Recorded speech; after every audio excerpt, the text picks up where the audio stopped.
Alam mo yung feeling na lahat ng tao sa paligid mo boring, tapos ikaw lang yung may kulay sa mundo. Ganun ako. Ako nga pala si Danica.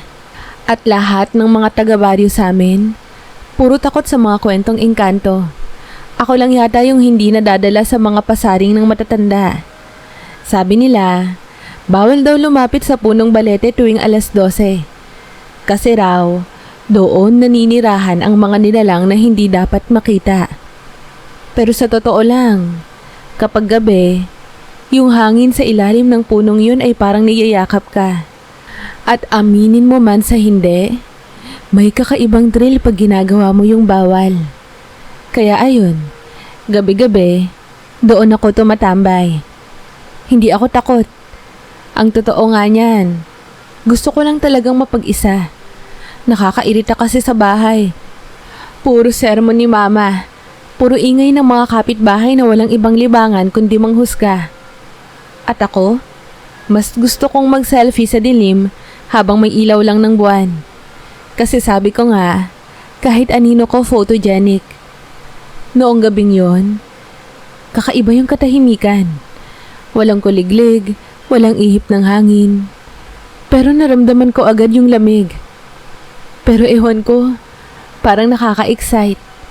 Habang tinitignan ko yung screen ng cellphone ko, may bigla akong napansin na anino. Anino ng lalaki. Malinaw, matangkad, at parang nakatingin sa akin. Napalingon ako agad. Wala naman akong nakita. Pero amoy rosas yung paligid. Hindi yung karaniwang bulaklak ha. Amoy na parang mabango pero nakakalasing. Sabi ko sa sarili ko noon, Danica, huwag kang magpaka-OA. Baka hangin lang yan. Pero paglingon ko ulit, nakita ko siya. Nakatayo sa ilalim ng buwan. Puting-puti ang balat. Makintab ang buhok na parang kumikislap. Hindi ko alam kung ano ang uunahin ko. Sisigaw o kikiligin. Kasi grabe naman. Kung ganito pala ang multo, okay lang mamatay gabi-gabi. Bakit ka mag-isa? Tanong niya. Ang boses niya ay parang musika na may halong lamig ng yelo. Hindi ko alam kung anong nangyari pero napangiti ako. Bakit? Bawal ba? Sagot kong may arte pa. Sabay igit ng buhok sa tenga. Kunwari, hindi ako kinakabahan. Lumapit siya ng dahan-dahan. At sa bawat hakbang niya, parang humihina ang tunog ng paligid. Pagdating niya sa harapan ko, tumigil ang oras. Literal. Ramdam ko yung pintig ng puso ko na parang tumalon. Hindi mo dapat ako tinitignan ng ganyan. Sabi niya habang nakatitig sa mga mata ko. Bakit? Gwapo ka kasi. Tanong ko sabay ngiti ng mayabang. Umiling siya pero ngumiti na rin. Tawagin mo akong Elfaro. Ang pangalan pa lang, parang galing sa alamat. Elfaro. Ang weird pero bagay sa kanya. Hindi ko alam kung anong klaseng tao tong kaharap ko. Pero sigurado akong hindi siya basta-basta. Kasi habang nagsasalita siya, parang may mga alon ng liwanag na lumulutang sa paligid. Parang mga alikabok na ginto. Baka hindi mo gustuhin na makilala ako. Sabi niya. Ay, bakit naman? Gwapo ka, misteryosong lalaki sa gabi. Tapos, amoy rosas pa. Hello, ako pa? Ngumiti siya pero yung ngiti niya hindi normal. Parang may halong lungkot. Saka ko lang napansin na wala siyang anino. Wala rin siyang yapak sa lupa. Pero imbes na matakot, mas lalo akong na-curious. Gusto mo bang malaman kung sino ako? Tanong niya habang nilalapit ang mukha niya sa akin. Depende. May girlfriend ka ba? Tumawa siya. At sa bawat tawa niya, parang may tunog ng kampanilya sa hangin. Minsan, nakakatuwa kayong mga mortal. Pero oo, May nagmamayari na sa akin. Napataas ako ng kilay. So, taken ka na pala. Ganun na nga. Hindi mo na dapat ako gustuhin. Tumingin ako sa kanya ng diretso. Paano kung gusto ko? Sa sandaling yun, nakita ko yung mga mata niya na nagbago ng kulay. Mula sa itim, naging kulay berde. Parang may apoy sa ilalim. Bigla, lumingon siya na parang may narinig sa hangin. Dapat na akong umalis. Sabi niya sabay dampi ng daliri niya sa pisngi ko. Mainit yon. Hindi yung normal na init, kundi parang kuryente. At bago pa ako makapagsalita, nawala siya. Literal. Biglang naglaho. Naiwan lang yung amoy ng rosas. At yung balat ko sa pisngi, parang tinamaan ng araw. Kinabukasan, pagbangon ko, ang una kong nakita ay isang pulang bulaklak sa ibabaw ng unan ko. Sariwa pa yon, parang bagong pitas. Saka ko lang napansin, may marka ako sa pisngi. Parang bakas ng daliri na bahagyang kumikintab sa liwanag. Pero ewan ko ba, imbes na matakot, napangiti ako. Siguro kasi, for once, may kakaibang nangyari sa boring kong buhay. At alam kong babalik siya. Kasi ako si Danica, at kapag gusto ko ang isang bagay, kahit multo pa yan, mapapasakin yan. Simula ng gabing yon, hindi na ako mapakali. Kahit anong gawin ko, si El Faro lang ang laman ng utak ko. Pumapasok ako sa trabaho sa tindahan pero wala akong gana. Pati si Aling Bebang na may-ari, napansin na rin yata. Danica, anak, bakit tulala ka na naman dyan? May iniisip ka? Tanong niya habang nagbibilang ng paninda. Napilitan akong ngumiti. Wala naman po. Medyo puyat lang. Sabi ko sabay iwas ng tingin. Paano ko naman kasi ipapaliwanag na may nilalang akong gustong makita gabi-gabi sa ilalim ng balete? Ang sasabihin lang nila, nasapian ako. Kinagabihan, kahit pagod ako, hindi ko mapigilang bumalik sa punong yon. Gabi na, tahimik ang paligid. At yung lamig ng hangin ay parang nag-aanyaya. Dala ko pa rin yung cellphone ko. Kunwari, nagvi-video lang ako. Pero alam kong may inaabangan ako na mas higit pa. Habang papalapit ako, napansin kong mas matingkad ang liwanag ng buwan kaysa dati. Parang sinasadya para sa akin. Sabi ko sa sarili ko noon, Danica, kung hindi siya magpakita ngayon, promise, titigilan mo na talaga ha, okay? Pero, hindi ko rin pananiwalaan yung sinasabi ko. Kasi alam ko, nababalik siya. Pagdating ko sa ilalim ng balete, naramdaman ko agad yung amoy ng rosas. Doon pa lang, alam kong nandun na siya. El Faro? Tawag ko. Medyo pabulong pero may halong excitement. Ilang segundo lang, bigla kong narinig yung tunog ng hangin na parang may bumubulong. At ayun na nga siya. Unti-unting lumitaw sa harap ko na parang usok na nagiging laman. Hindi ko alam kung natatakot ako o sobrang saya lang.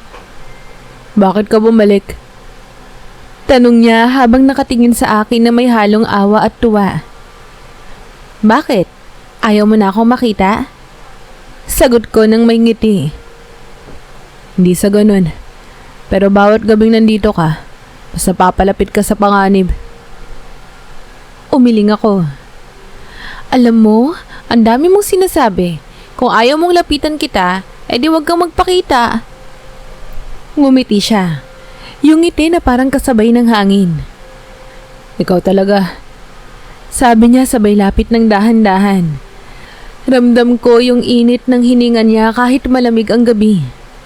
Tila may kuryenteng dumaloy sa balat ko nang hawakan niya ang kamay ko. Para akong natunaw.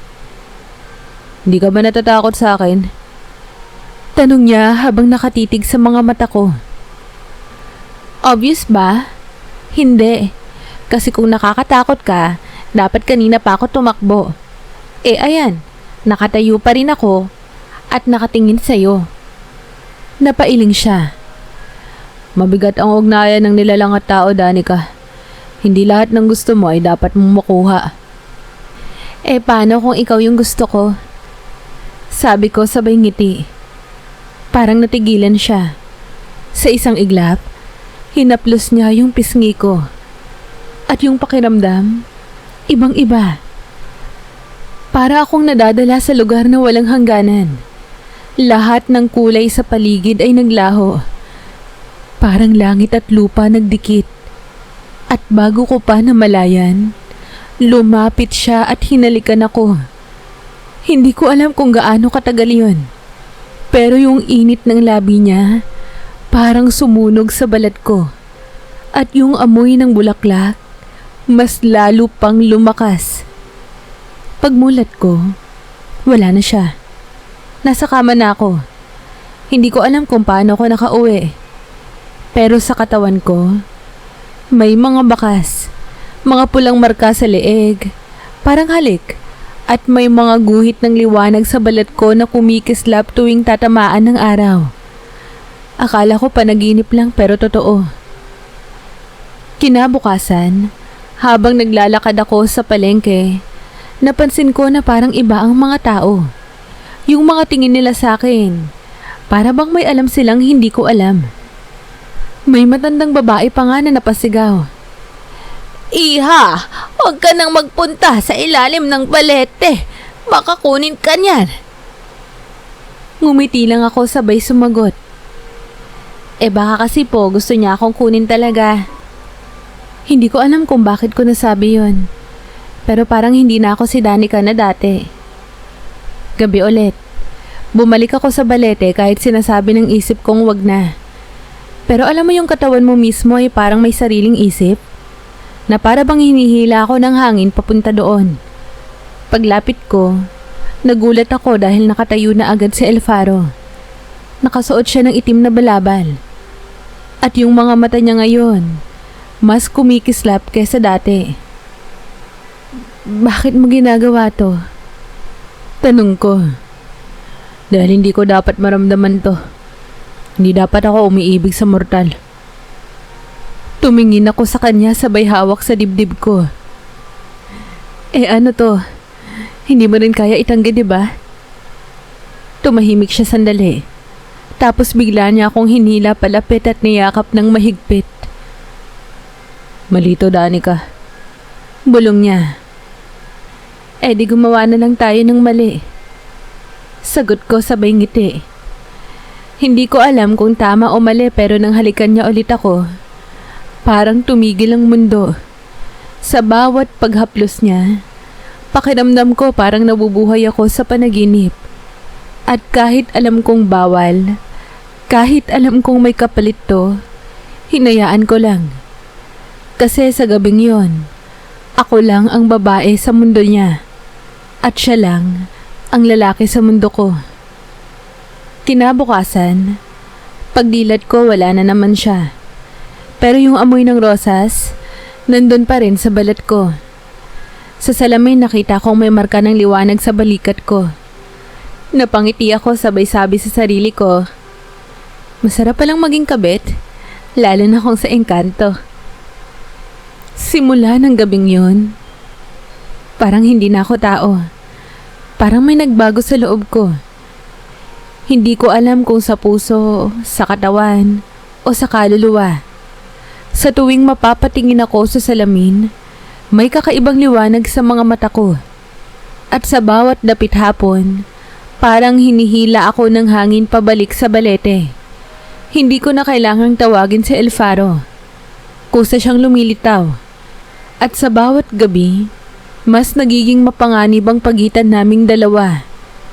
Minsan, habang nakaupo ako sa ilalim ng puno, bigla niyang hinawakan ang kamay ko. Mainit. Pero hindi normal na init. Yung parang sinusunog pero gusto mong maramdaman ulit. Napapikit ako at bago ko pa namalayan, yung labi niya ay nasa leeg ko na.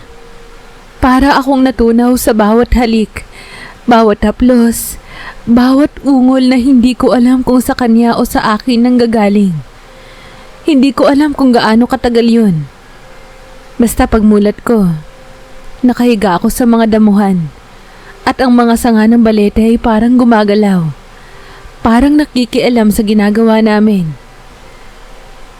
Alfaro, bakit parang hindi ko na kaya kapag hindi kita nakikita? Ngumiti siya. Pero yung ngiti na yun ay parang may halong sakit. Kasi sinasanib ko ang kaluluwa mo sa akin. Pero dapat hindi ko ginagawa to. Napatawa ako. Eh di wag mong itigil. Hindi naman ako nagrereklamo, di ba? Hinaplos niya ang mukha ko. Pero may lungkot sa mga mata niya. Danica, may hangganan ng mga ganitong ugnayan. Bawat gabing nilalapitan kita, may kapalit sa mundo niyo. Kapalit? Anong kapalit? Pagod ko? Kasi kung yun lang, okay lang. Sulit naman eh. Umiling siya. Hindi mo naiintindihan.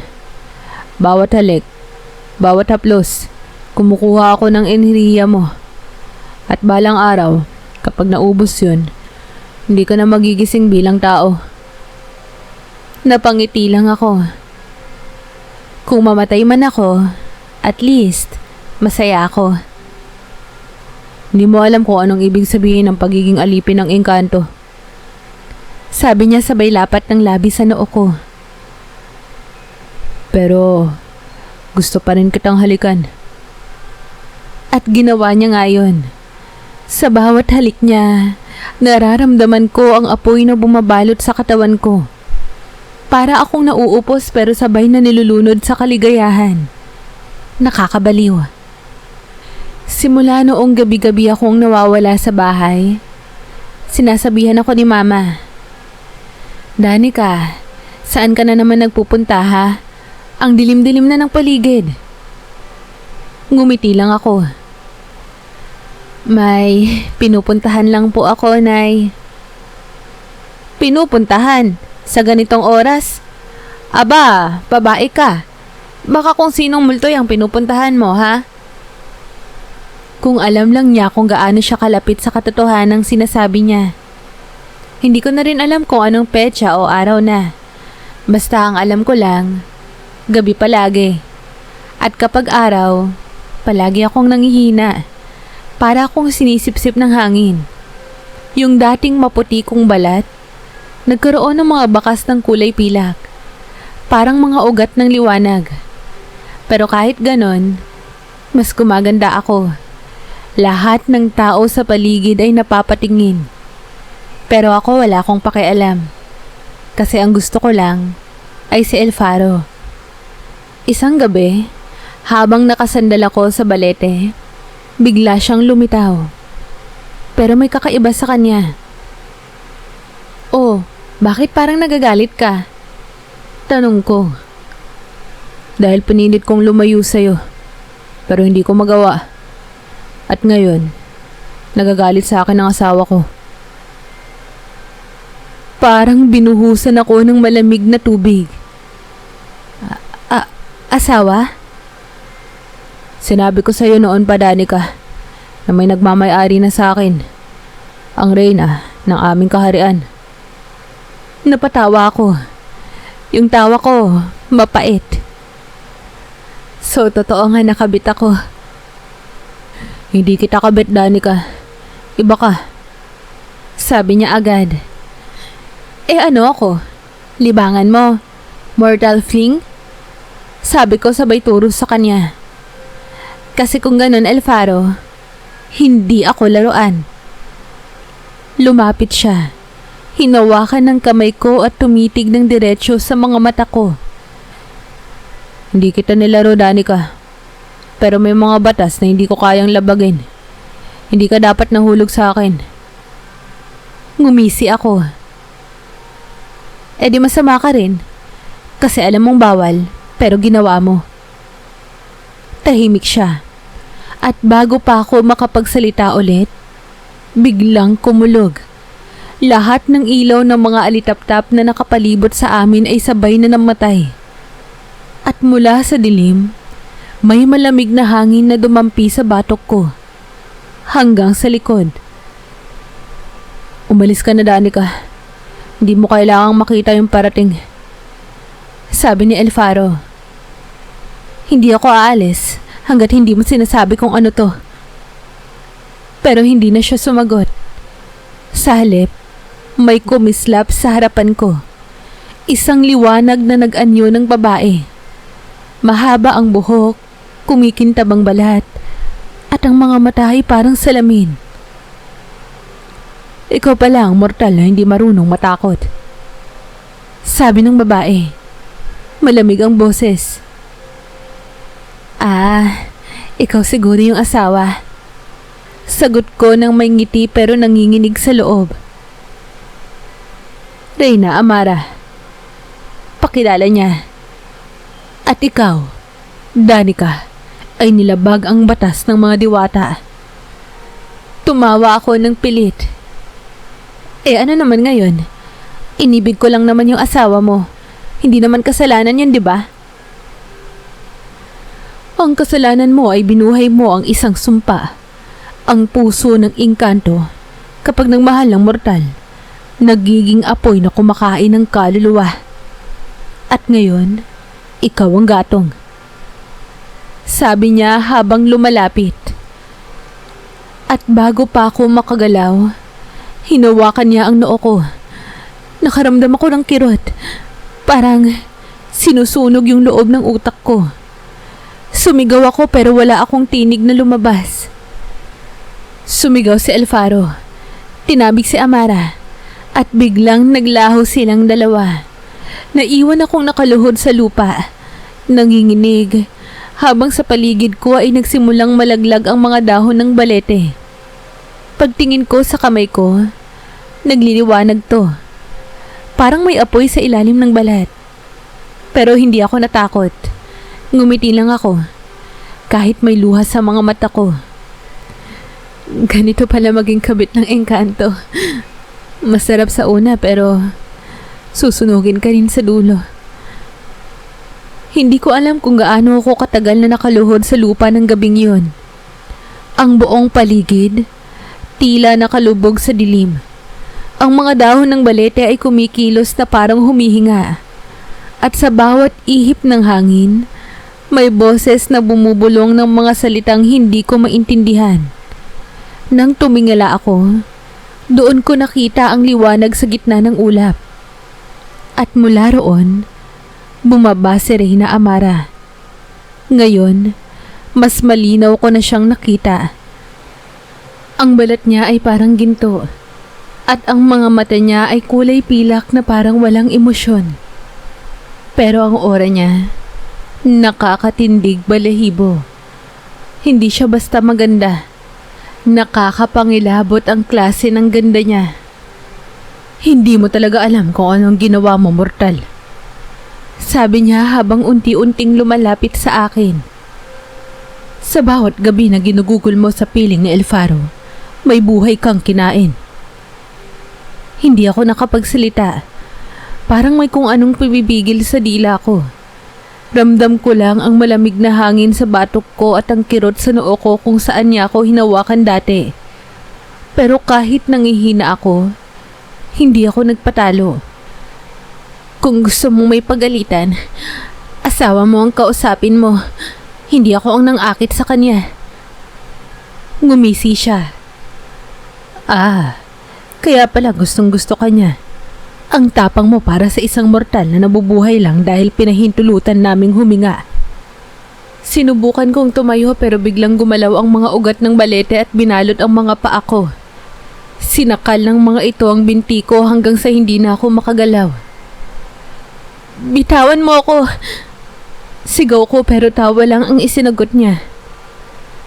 Hindi mo ba naiisip, Danica? Hindi si Alfaro ang ordinaryong engkanto. Siya ang tagapagbantay ng hangganan ng aming mundo. Ang bawat halik niya ay isang sumpa. At ang bawat gabing kasama mo siya ay pagpapahiwatig ng paglabag sa batas ng mga diwata. Wala akong pakialam. Mahal ko siya at mahal niya ako. Pag-ibig? Ang mga nilalang na tulad namin ay hindi nagmamahal. Kami ay kumukuha at kapag katapos na, itinatapon. Bigla kong narinig ang isang malakas na kalabog sa hangin. Parang kulog na bumagsak sa lupa. Lumingon ako. At ayun, nandun si El Faro. Dumating siya na may dalang liwanag na kulay asul na parang apoy. Tama na, Amara. Ako ang nagkasala. Huwag mong idamay si Danica. Ngumisi ang Reyna. Pero yung ngiti niya ay malamig. Hindi ko siya parurusahan dahil sa kasalanan mo, El Faro. Parurusahan ko siya dahil sa pag-ibig niya sa'yo. Mabilis ang mga pangyayari. Lumapit si El Faro sa akin na tinawakan ng mga kamay ko. Sa bawat haplos niya, nagliliwanag ang balat ko. Pero si Amara, itinaas ang kamay niya at biglang may lumabas na liwanag mula sa langit. Tumama ito kay El Faro. At sa isang iglap, sumigaw siya ng napakalakas. El Faro! Tawag ko.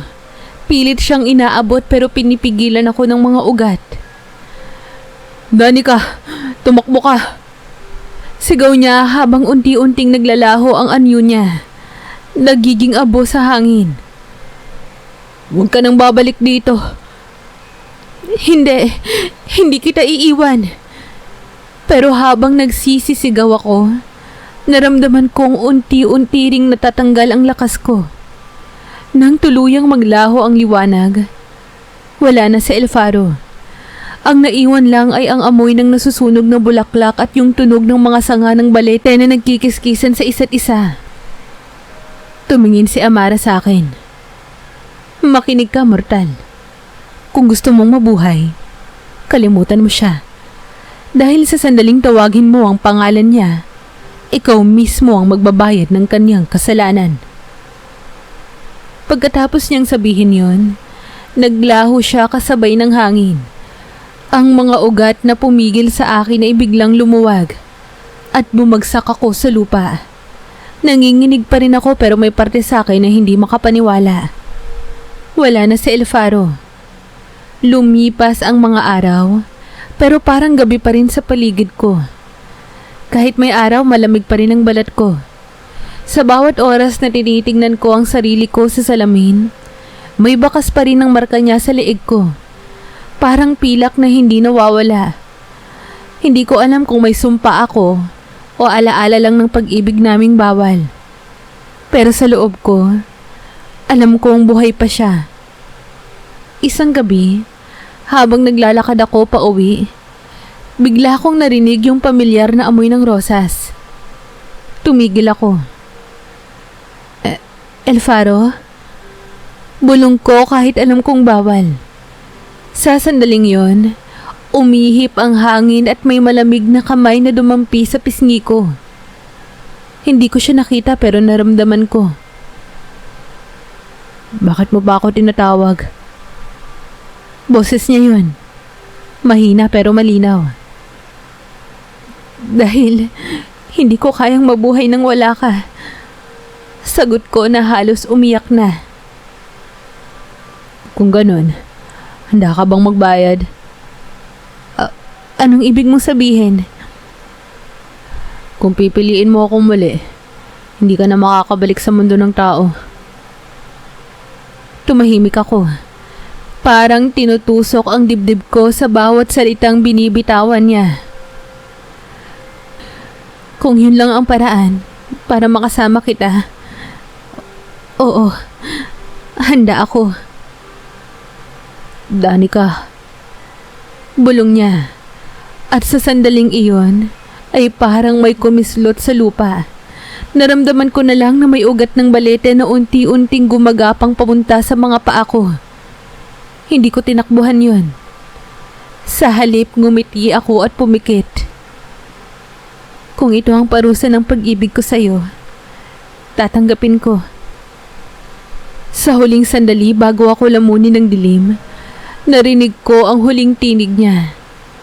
Malambing pero puno ng takot. Patawad, Danica. Hindi mo alam kung anong mundo ang papasukan mo. At tuluyan akong nawala sa ibabaw ng lupa. Pagdilat ng mga mata ko, ibang mundo na ang nakita ko. Walang araw pero maliwanag.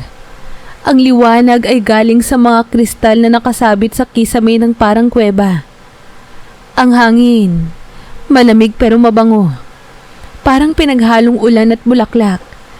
Ang sahig ay makinis na parang salamin. At sa bawat hakbang ko, may kumikislap na bakas ng liwanag na tila sumusunod sa mga paa ko. Hindi ako makapaniwala. Ito ba ang mundo ng mga engkanto? Bulong ko sa sarili ko. Mula sa dilim, may lumitaw na anyo. Si El Faro yon. Pero iba na siya ngayon. Hindi na siya yung lalaking nakilala ko sa ilalim ng punong balete. Mas matika siya. Mas matalim ang mga mata. At ang katawan niya ay may mga marka ng liwanag na gumagalaw na parang buhay. Nakatitig lang siya sa akin na parang may halong tuwa at sakit. Danica, sabi niya habang lumalapit. Hindi mo dapat sinundan ang tawag ko. Ngumiti ako kahit nanginginig ang tuhod ko. Sinabi mo kasing kung pipiliin kitang muli, kailangan kong magbayad. Eto na ako. Lumapit siya hanggang halos magdikit ang mga mukha namin. Di mo alam kung anong pinasok mo. Ang mundong to ay hindi ginawa para sa tao. Bawat hinga mo dito ay katumbas ng isang araw sa buhay mong mortal. Ano naman kung mamatay ako ng maaga? At least kasama kita. Hindi siya sumagot. Sa halip, hinaplos niya ang buhok ko at pinikit ang mga mata. Nang dumampi ang palad niya sa noo ko, biglang bumigat ang paligid. Ang mga kristal sa kisame ay nagsimulang magningning. At sa isang iglap, para akong nilamon ng liwanag.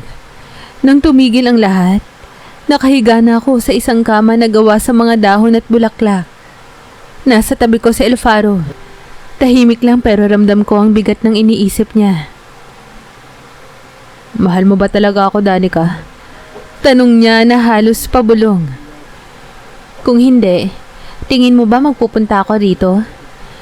Iniwan ko lahat sa mundo ng tao. Para sa'yo. Huminga siya ng malalim. Ang pag-ibig mo, nakakapaso. Di pareho lang tayo. Sabi ko sabay ngiti. Kasi ikaw, literal na nakakasunog. Ngumiti siya ng bahagya pero halata ang pag-aalala. Sa bawat gabi na magkasama tayo, unti-unting nasusunog ang katawang mortal mo. Hindi ko mapigilan. Kasi yun ang likas sa lahi ko. Bakit? Natatakot ka bang mawala ako? Tanong ko habang tinatapunan siya ng malandi pero malungkot na tingin. Hindi ko kayang makita kang masaktan. Pero sa oras na tumawid ka rito, wala nang balikan. At ngayon, isa ka ng bahagi ng mundo ko.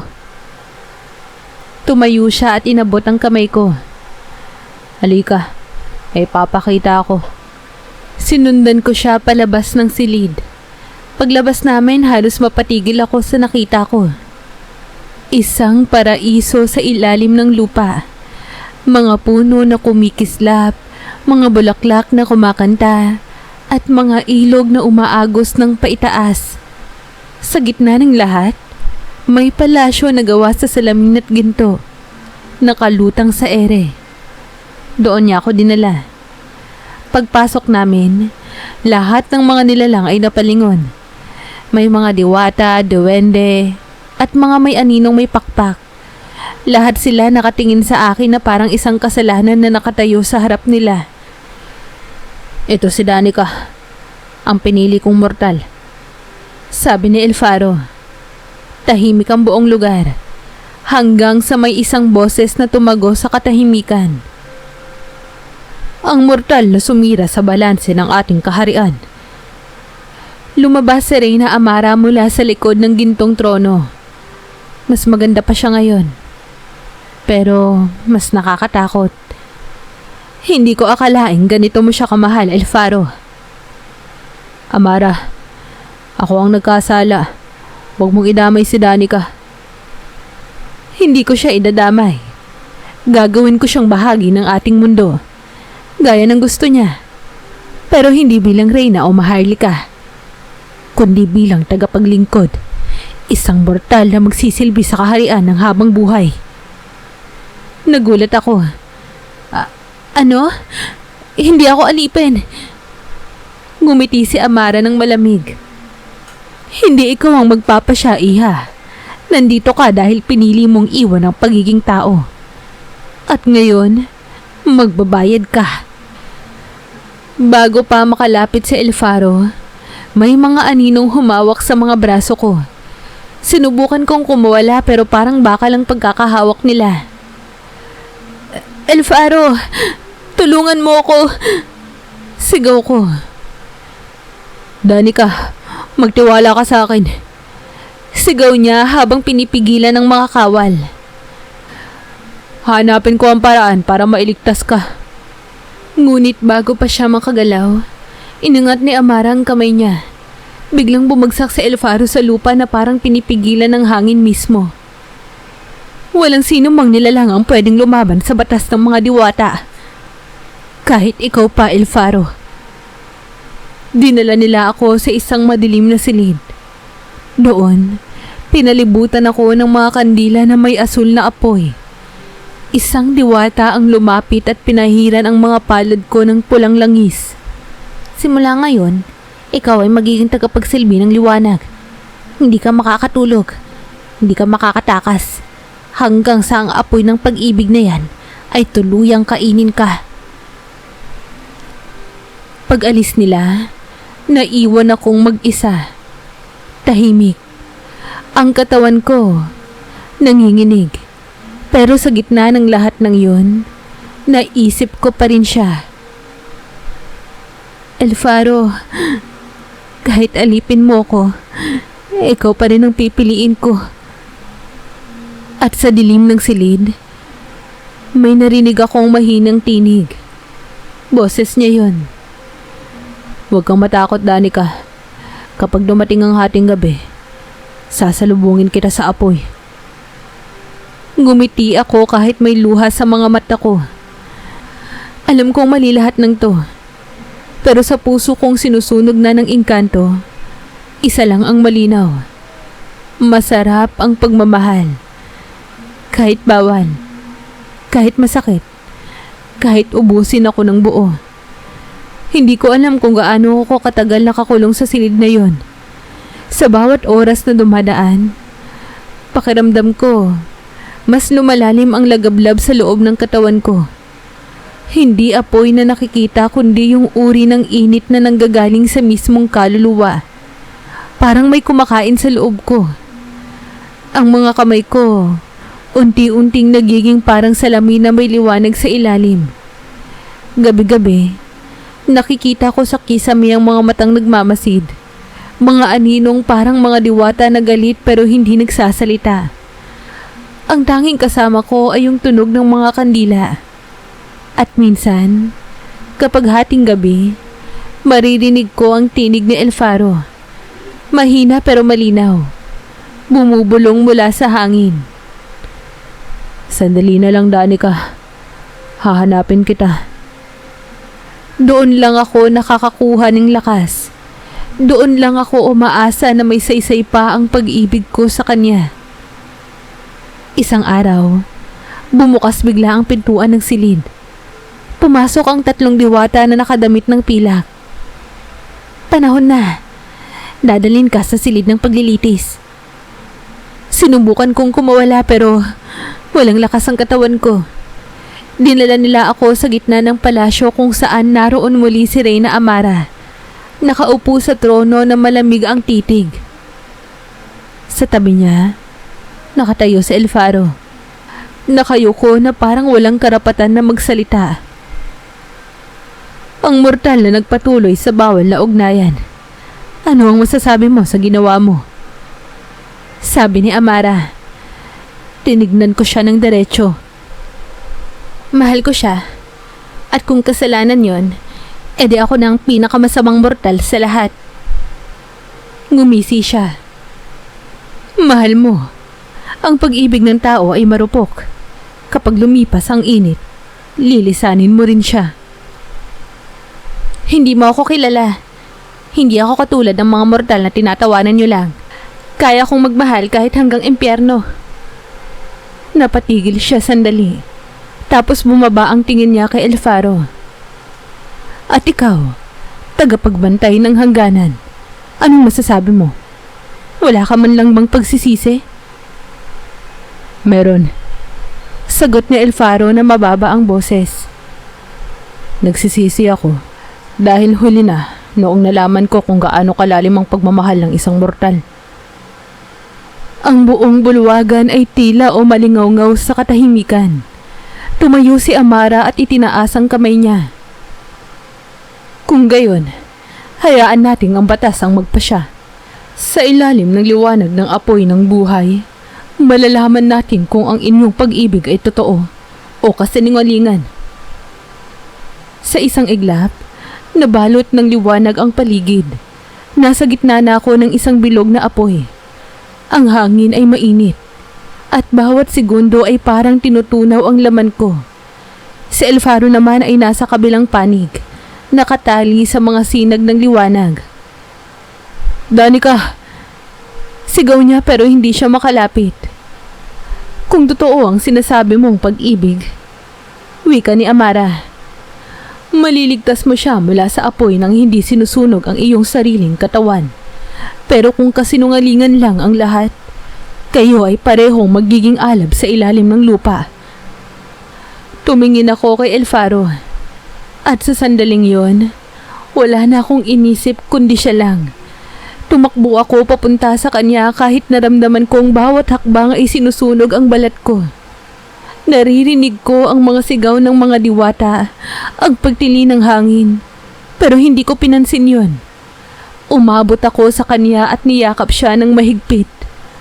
Ang katawan ko, nagsimulang lumiwanag. Danica, bitawan mo ako! Masusunog ka! Sigaw ni Alfaro. Hindi. Bulong ko. Kung ganito ang katapusan, gusto kong ikaw ang huling kayakap ko. At sa mismong sandaling yon, biglang pumutok ang liwanag sa paligid namin. Ang apoy na pumapalibot sa amin ay nagbago ng kulay. Mula pula, naging asul.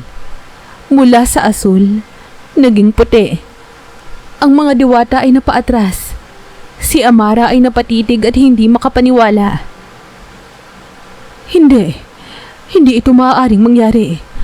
Ang apoy ng buhay ay hindi dapat magbigay ng liwanag sa mortal. Ngunit huli na. Ang apoy ay sumiklab sa buong silid. At mula rito, lumabas ang mga anino ng nilalang, mga tagapagpantay ng hangganan, na dati ay utusan ni Alfaro. Ngayon ay nakatingin sa amin na may paggalang. Ang kanilang pag-ibig, sabi ng pinakamatandang nilalang, ay tunay. Hindi ito apoy ng pagkawasak, kundi ng pagbubuo. Ang sumpa ay nabasag. Sa sandaling iyon, bumagsak si Alfaro sa braso ko. Ang anyo niya ay nagbago. Wala na siyang mga marka ng liwanag. Mukha na siyang ganap na tao. Ako naman, ramdam ko ang pag-agos ng init sa katawan ko pero hindi na masakit. Para akong ipinanganak muli. Tumingin ako kay Amara. Tahimik siyang nakatingin pero sa mga mata niya, may halong takot at pagkapahiya. Lumayas kayo, sabi niya sa wakas. Ngayon din, bago ko pa maisipang bawiin ang aking awa. Niyakap ako ni Alfaro at hinaplos ang pisngi ko. Tapos na, bulong niya. Makakabalik na tayo sa ibabaw. Ngumiti ako pero may halong pangamba. At pagkatapos, magiging malaya ka na. Hinawakan niya ang kamay ko at sa isang kisap mata, lumabo ang paligid. Ang huling nakita ko ay si Amara na nakatingin sa amin at ang apoy sa likod niya na unti-unting namamatay. Pagdilat ko, nasa ilalim ulit kami ng punong balete. Ang buwan ay maliwanag at ang hangin ay amoy lupa at ulan. Tumingala ako sabay huminga ng malalim. Buhay pa ako. Bulong ko. Ngumiti si El Faro. Hindi ka lang buhay, Danica. Iba ka na ngayon. Isa ka ng kalahati ng mundo namin. Napatingin ako sa mga kamay kong kumikislap sa liwanag ng buwan. Ang balat ko ay may bahid ng pilak. Pero magaan. Mainit. Parang hawak ko ang apoy pero hindi nasusunog. Ngumiti ako sabay sabing, kung ganito pala maging kabit ng engkanto, sulit ang lahat ng sakit. Ngunit sa likod ng hangin, may boses akong narinig. Malamig yon. Pamilyar na parang galing sa ilalim ng lupa. Hindi pa tapos, Danica. Ang bawat liwanag ay may kapalit na dilim. Napatingin ako sa langit. Doon ko lang naramdaman na may aninong nakamasid mula sa buwan mismo. At kahit anong saya ang nararamdaman ko sa piling ni El Faro, alam kong nagsisimula pa lang ang tunay na parusa. Pagkalipas ng gabing iyon, halos hindi ko na mawari kung panaginip lang ba ang lahat o totoong nangyari.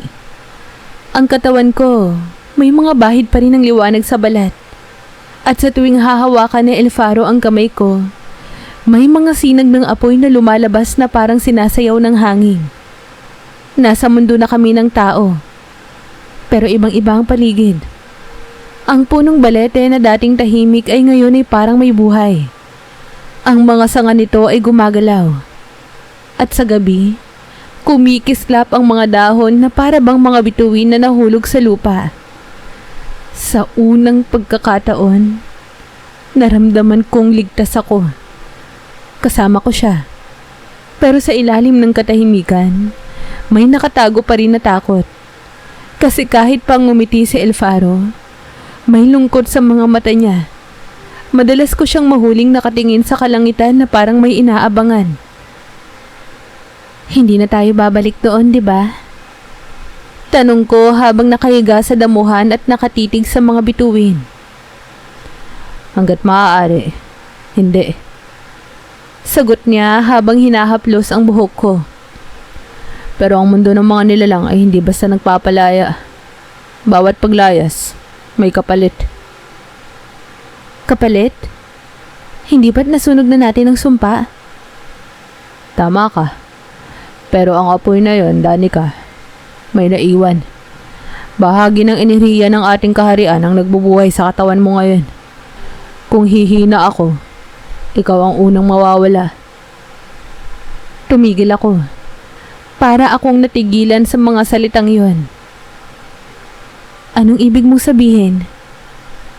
Ibig sabihin, habang may apoy sa loob ko, mabubuhay ka. Pero kung mapapatay ako, kasama ka mawawala. Hindi ko alam kung ano ang dapat kong maramdaman. Natakot ako, oo. Pero sa isang bahagi ng puso ko, naramdaman kong mas lalong naging totoo ang lahat. Hindi na ito basta kasiyahan o kapusukan. Ito ay pag-ibig na kaya mong ipagpalit ang buhay mo para lang sa isa. Lumipas ang mga araw, pero unti-unting naramdaman namin na may kakaibang nangyayari. Ang hangin sa paligid minsan nagiging mabigat. May mga alon na malamig na enerhiya na dumadaan sa gabi. At minsan, sa salamin ng bahay, nakikita ko ang anyo ng isang babae. Mahaba ang buhok, maputla ang balat, at pilak ang mga mata. Si Amara yon. Di ka pa rin nila pinapatahimik. Sabi ni El Faro isang gabi habang hinahaplos ang mukha ko. Nararamdaman ko ang presensya ni Amara. Hindi pa siya sumusuko. Bakit hindi mo siya tuluyang labanan? Wala na siya rito. Hindi mo naiintindihan. Ang mga reyna ng ilalim ay hindi namamatay. Kapag natalo sila, nagiging bahagi sila ng lupa, ng hangin, o ng apoy. At kung galit pa rin siya, kaya niyang bumangon muli. Kinabukasan, habang naglalakad ako papunta sa bayan para mamili, napansin ko na ang mga tao ay tila naiilang sa akin. Lahat ay umiiwas. At may mga bata pa na tumakbo palayo. Narinig kong may matandang babae na bumulong. Yun yung babaeng sinasapian daw ng engkanto. Nakita raw na umiilaw yung balat niya. Napahawak ako sa liig ko. At doon ko nakita sa refleksyon ng isang bintana na may markang pilak na muling lumitaw. Yung dati kong tanda ng sumpa. Pag-uwi ko, hinintay kong dumating si El Faro. Pero sa gabing iyon, hindi siya lumitaw. Lumipas ang magdamag na tahimik. Hangin lang ang naririnig ko at paminsan-minsan, yung amoy ng bulaklak na alam kong sa kanya nang gagaling. Kinabukasan, hindi ko na matiis. Bumalik ako sa balete. El Faro, nasaan ka? Sigaw ko. Sa halip na siya ang lumabas ay isang aninong pamilyar. Babaeng nakasuot ng pilak. May mga matang kumikislap sa dilim. Si Amara. Akala mo nakatakas ka? Malamig niyang sabi. Hindi ako namatay, Danica. Ang apoy na pinagsaluhan ninyo ay hindi pumapatay, kundi nagpapaalipin. Anong gusto mo? Sigaw ko. Gusto ko siyang bumalik. Ang hari ng aking kaharian ay hindi dapat mabuhay sa mundo ng mga tao. At kung hindi siya babalik, ikaw ang kapalit. Biglang umihip ang hangin. At sa bawat hampas nito, may mga matang naglitawan sa paligid. Mga nilalang na pawang mga anino. Kumikilo sa ilalim ng mga ugat ng balete. Hinila nila ako pero bago pa nila ako tuluyang makuha, sumabog ang liwanag mula sa gitna ng kagubatan. Lumitaw si El Faro. Nakasuot ng itim na balabal at ang mga mata niya ay nagliliyab sa galit. Tama na, Amara. Hindi mo siya dapat galawin. Hindi mo ako pwedeng pigilan. Sagot ng reyna na ang boses ay parang kulog. Hanggat may apoy sa kanya, bahagi pa rin siya ng ating mundo. Nagtagpo ang mga kamay nila at sa pagitan nila, sumiklab ang apoy. Puti laban sa pilak. Ang paligid ay humanig at ang lupa ay bumuka. Hinila ako ni El Faro pero ang mga anino ni Amara ay patuloy na umaabot sa akin. Naramdaman ko yung mga malamig na daliri na humaplos sa balat ko. Tinatanggal ang mga liwanag sa katawan ko. El Faro, tulungan mo ako! Sigaw ko habang hinahatak ako pababa ng mga anino. Danica, hawakan mo ko! Sigaw niya pero sa mismong sandaling abot kamay na niya ako, may humarang. Ang mismong anino ni Amara. Kung gusto mo siyang iligtas, isuko mo ang kalahati ng apoy mo. Gawin mo siyang tao muli. Hindi mo siya pwedeng gamitin. Sigaw ni El Faro. Kung hindi mo gagawin, kapwa kayong mawawala. Tahimik. Tumingin siya sa akin. Ang mga mata niya ay puno ng sakit. Kung pipiliin kong isuko ang apoy, mawawala ako sa'yo. Hindi mo na ako makikita. Tumingin ako sa kanya ng luhaan. Kung yun lang ang paraan para mabuhay ako, wag na. Mas pipiliin kong mamatay kaysa mawala ka. Pero ngumiti siya. Hinaplos ang pisngi ko. Di ako papayag na ako ang dahilan ng kamatayan mo, Danica. El Faro! Hindi ko na natapos ang sasabihin ko nang ilapat niya ang palad niya sa dibdib ko. Biglang sumiklab ang liwanag. Mainit. Masakit. Pero magaan. Ang mga anino ni Amara ay nagsimulang sumigaw habang naglalaho sa liwanag. Nang magbalik ang katahimikan, ako na lang ang nakatayo sa ilalim ng punong balete. Sa El Faro, wala na. Ang paligid ay puno ng abo at bulaklak na natuyot. Sa lupa kung saan siya nakatayo, may naiwan na marka. Hugis puso. Nagliliwanag ng asul. Lumuhod ako at hinaplos yung abo. Bakit mo ko iniwan? Bulong ko habang tumutulo ang luha ko sa lupa. At sa sandaling yon, narinig ko mula sa hangin ang pamilyar niyang tinig. Hindi kita iniwan, Danica. Nandyan lang ako. Sa apoy na nasa puso mo. At mula sa dibdib ko, may umilaw na munting liwanag. Ang apoy ni El Faro. Buhay siya pero hindi na saan yung nakikita. Nasa loob ko na siya. Isa na kaming apoy. Isa na kaming kaluluwa. Makalipas ang mga gabing yon, hindi ko na alam kung anong klaseng nilalang na ako. Hindi na ako ganap na tao. Pero hindi rin ako ganap na engkanto. Sa bawat paghinga ko, may liwanag na kumikislap sa paligid. At sa bawat pagtulog ko, naririnig ko pa rin ang tinig ni El Faro. Hindi sa hangin, kundi sa mismong pintig ng puso ko. Minsan kapag tahimik ang gabi, mararamdaman kong may humahaplo sa buhok ko. Mainit at pamilyar. Nandito lang ako, Danica. Hindi mo kailangang matakot. Bulong niya. Ngunit hindi ko rin maitatanggi na may mga pagbabago sa paligid. Ang mga tao sa baryo, natatakot na sa akin. Sabi ng mga matatanda, may babaeng umiiyak daw gabi-gabi sa ilalim ng balete. Babaeng amoy rosas at kumikislap ang balat tuwing buwan. Hindi nila alam. Ako yun. Minsan sinusubukan kong magpakita pero pag nakita nila ako, nagtatakbuhan sila na parang may multo. Nasanay na lang ako. Kung ito ang kapalit ng pag-ibig ko kay El Faro, tatanggapin ko. Isang gabi, bumalik ako sa balete. Dala ang bulaklak na dati niyang paborito. Ang puting lirio. Umupo ako sa ilalim ng puno. At tinig mo na naman, El Faro, ang narinig ko. Bakit bumabalik ka pa rin? Tanong niya ng mahinahon pero ramdam ang lungkot. Hindi mo kailangang maghintay sa akin.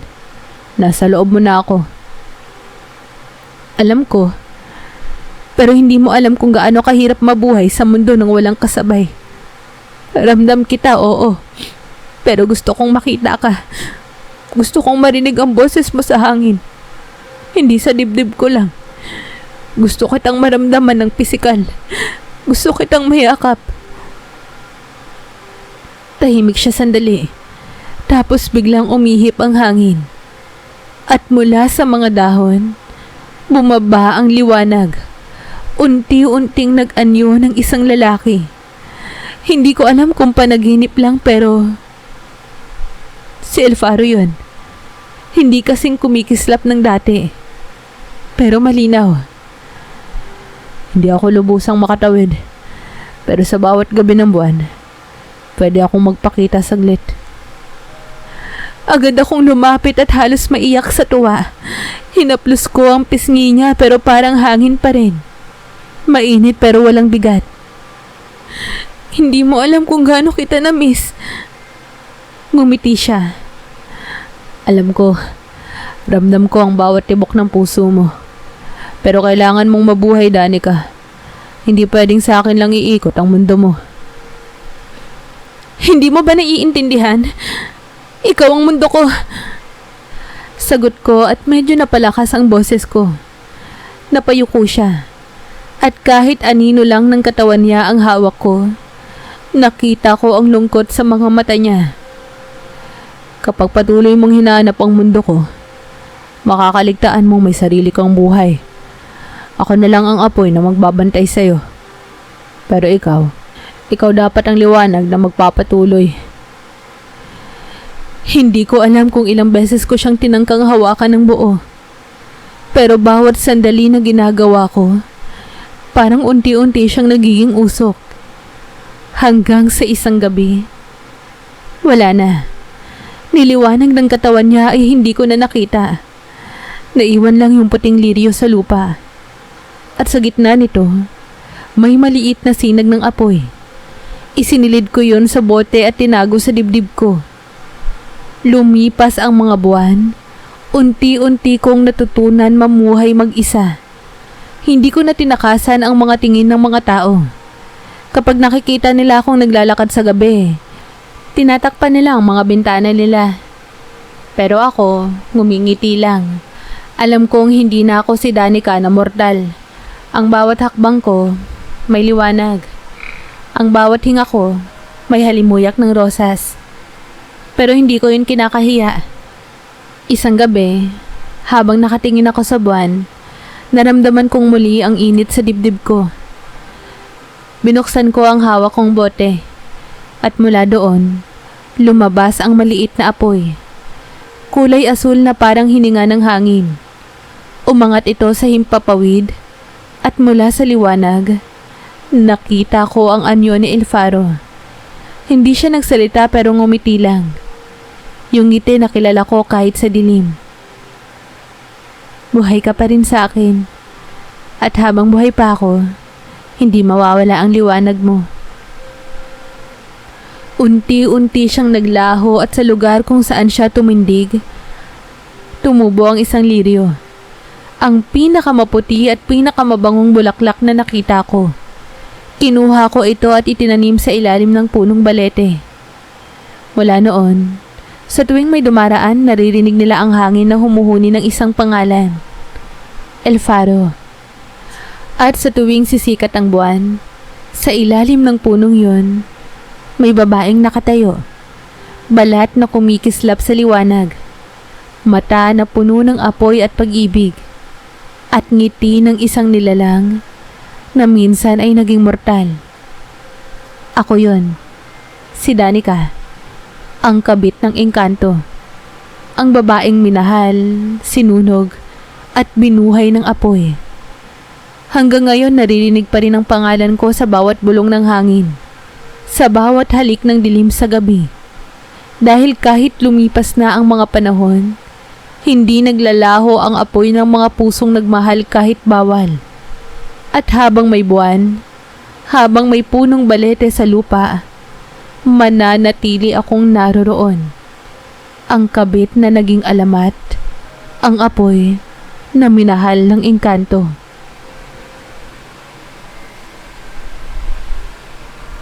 Kamusta po kayo? Muli, maraming salamat po sa pagsubaybay. Huwag niyo po sanang kalilimutang mag-like, share, comment, at subscribe. Hello po sa inyo. Kamusta po kayo? Sobrang tagal na rin po simula nung nagdarita ko ng mga kwentong ina-upload ko sa channel na to. Marami rin kasi ako nababasa sa mga comment section na namimiss nyo raw po yung boses ko. Salamat po at kayo po ang dahilan kung bakit ako nag-narrate ulit. Sana po ay patuloy nyo pong suportahan ang channel kong ito. Maraming salamat po sa walang sawa ninyong pagsuporta. Palagi po kayong mag-iingat. Hanggang sa muli.